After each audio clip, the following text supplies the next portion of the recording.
সারা বছর কলমি শাকের মোটা মোটা ডাঁটাগুলো ফেলে দিয়েছি আর এখন আফসোস করছি। কারণ এটা যে এত মজার একটা খাবার তৈরি হয় সেটা আমার জানাই ছিল না। আজকে আমি এমন একটা জিনিস তৈরি করবো, এই জিনিসটা দিয়ে আপনারা ভাবতেও পারবেন না, খেতে এত অসাধারণ হয়। আর এখন থেকে বাসায় কলমি শাকের মোটা মোটা ডাঁটা আসলে আপনার বাচ্চারাই আপনাকে মনে করিয়ে দেবে। আসসালামু আলাইকুম, কেমন আছেন সবাই? আশা করি ভালো আছেন। আলহামদুলিল্লাহ, আমিও ভালো আছি। প্রথমে আমি কলমি শাকের মোটা মোটা ডাঁটাগুলো কেটে নিচ্ছি। আর এখানে আমি মাঝখানে গিরাটা রেখেছি আর দোনো পাশে একটু ফাঁকা করে রেখেছি। আর তারপর বাস আমি এই সাইজ করে কেটে নিচ্ছি। আপনি চাইলে আরো বড় সাইজ করে নিতে পারেন, আমার কাছে এই সাইজটাই বেস্ট মনে হয়েছে।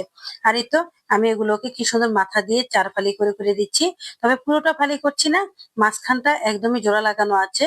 দোনো পাশটাই আমি একই রকম ভাবে 4 ফালি করে দিয়েছি। আমার কলমি শাকের ডাঁটাগুলো একটু চিকন চিকন, তাই আমি এভাবে 4 ফালি করেছি। তবে মোটা মোটা কলমি শাকের ডাঁটা হলে 6 ফালিও করা যায়। এতে করে কিন্তু আরো সুন্দর একটা ফুল তৈরি হয়। তো যাই হোক, সবগুলো এভাবে কেটে আমি একটু পানিতে ভিজিয়ে নিয়েছি। এবার বোলটা এক সাইডে রেখে দিয়েছি আর এদিকে আমি একটা বাটি নিয়ে নিলাম।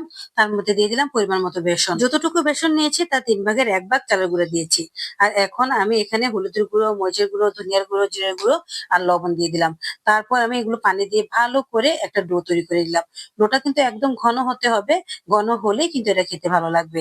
আর এদিকে দেখেন আমার ফুলগুলো কত সুন্দর তৈরি হয়ে গেছে, নিজে নিজে এগুলো সুন্দর হয়ে মিলে গেছে।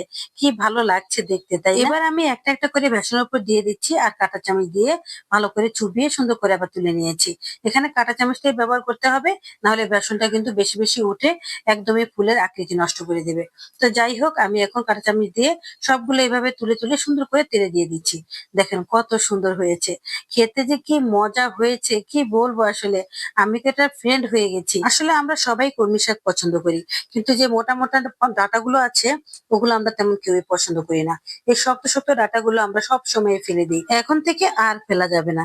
এভাবে যদি আপনি সুন্দর করে কলমি শাকের ডাঁটাগুলো ফুলের মতো বানিয়ে একটু বাচ্চাদেরকে ভেজে দেন বেসন দিয়ে, দেখবেন বাচ্চারা কত মজা মজা করে খাবে। আমি যখন এটা ভাজছিলাম তখন আমি নিজেও বাচ্চা হয়ে গেছি।